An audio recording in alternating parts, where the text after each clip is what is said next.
The one that's on the inside that we have yet to meet. The true self. This is why I keep telling people you got to die empty. The keys to leadership are built on some confusion. I want to give you these, what I call the 5 questions of life that you have to answer to become a leader. Number 1, who am I? Number 2, where am I from? Number 3, why am I here? Number 4, what can I do? And number 5, where am I going? These are the most important questions in life, and until you answer them, you will always be a follower. Who am I has to do with identity. You got to discover who you are apart from 6.7 billion people. Number 2, where am I from has to do with your heritage. And I'm not talking about your ethnicity, because your ethnic heritage is so confusing. Don't try to find yourself by going back in your ethnicity. You'll never find out where you're from. Why am I here is a question of purpose. You got to discover why you were sent to the planet. Where am I going is a question of destiny. And what can I do is a question of potential. And therefore, when you discover these answers, you've discovered your leadership. I know who I am. I didn't always, but I found out who I was. And secondly, I know where I came from. And I didn't come from the Bahamas. I didn't come from Africa. Because both of them are limiting. All cultures limit you. I had to come from something greater. I remember an intriguing thing I found in the Bible that impressed me. My greatest mentor in history in my life is Jesus Christ. And one time they asked him, where are you from? You know what his answer was? He didn't say he came from Bethlehem, grew up in Nazareth, and had friends in Capernaum.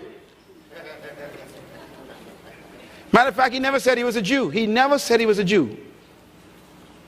His answer was, I came down from heaven.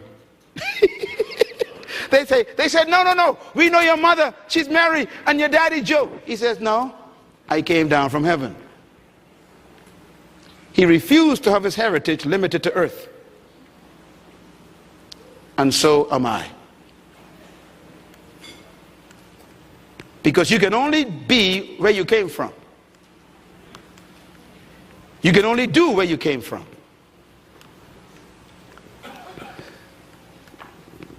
So you got to find another heritage. I came down from my father. The word father means source. I came through Mary. I didn't come from Mary. I came through Bethlehem. I didn't come from Bethlehem. I came through Nazareth. I didn't come from Nazareth. Me, I came through Baintown. I didn't come from Baintown. I came through the Bahamas. I didn't come from the Bahamas. Wherever you came from can limit you or give you unlimited thinking. I was telling some friends the other day when I was in Africa again, in Bloemfontein. I said, look, I talked to some leaders in a small room. I said, let me tell you something. I said, the reason why they call Africa Mother Africa is because you never get your heritage from your mother. Let me say it again because some of you all missed that. That's why you carry your father's name. The seed of your identity comes from your father. So Africa is not my home. It's too small. It was a mother. I came down from my father through the mother.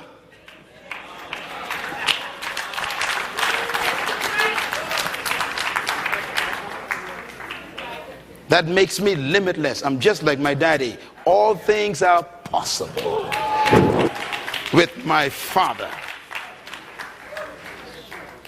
Tell your neighbor, act like your daddy, not your mother. Clap your hand if you understand what I just said. You got to get that right, eh?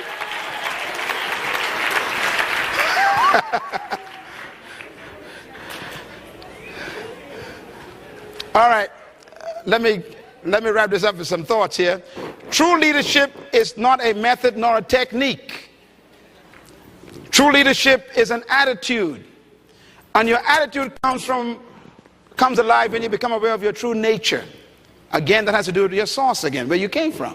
When I discovered that I came out of God, not out of the Bahamas, suddenly the Bahamas became too small for me. So today, we have effects in 90 countries right from this island, because the mentality that was developed here goes beyond this entire region.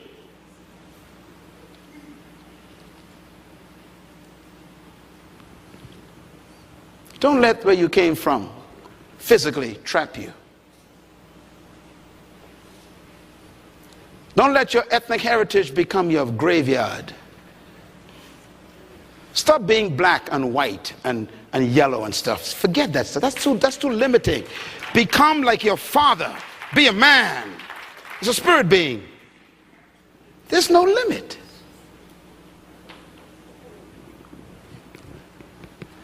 Beliefs and convictions of a leader regulates the nature of their leadership, and therefore the source of beliefs is the perception of your truth. What is truth to you determines what you do with your life. Whatever you think is truth, that's how you're going to live. That's why it's important to keep getting information, coming to meetings like this and seminars and all kinds of great opportunities. You know, tonight going to be a session that's going to be awesome. Matter of fact, the teacher is one of the guys whose tapes I listen to, you know, because his thinking stretches mine. I keep coming to people who make me think,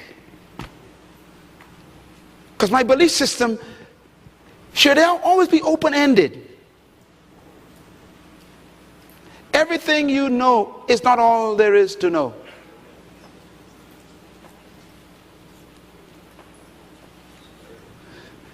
That's why I'm afraid of titles, because titles can stop you from learning.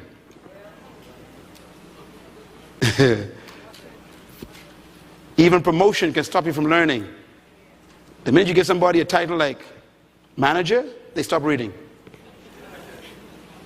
You call them supervisor, that's it, no more schooling. I've arrived, see? Titles are dangerous. let me just take a little liberty before I get in trouble. Throw your rocks later. You know, this is especially a problem in religious people. They love titles, man. You call a guy a reverend, all of a sudden, man, he's holy. He's, if you know, forget studies. I know God now. And for heaven's sake, don't ever give him the word bishop. That's it. That's it. It's over now. My God, you know, no more study, no nothing.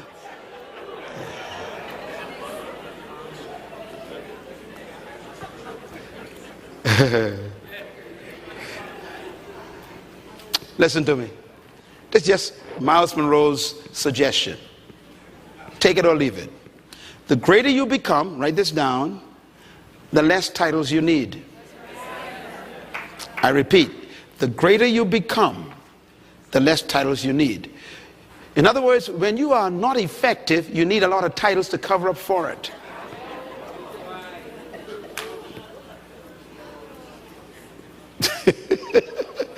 Let me give you an example of great people. The goal in life, write this down, is to only be reduced to your first name. I'm going to say it again. Your goal in life should be to be reduced to your first name. In other words, you keep losing titles. Case in point. You open the Bible, and the first guy you meet, Moses. The guy, what's his last name? Don't know. Don't care. How about this one? Joshua. Hey. How about this one? Samuel. I mean, the guy's a big prophet. Just Samuel. How about David? Man,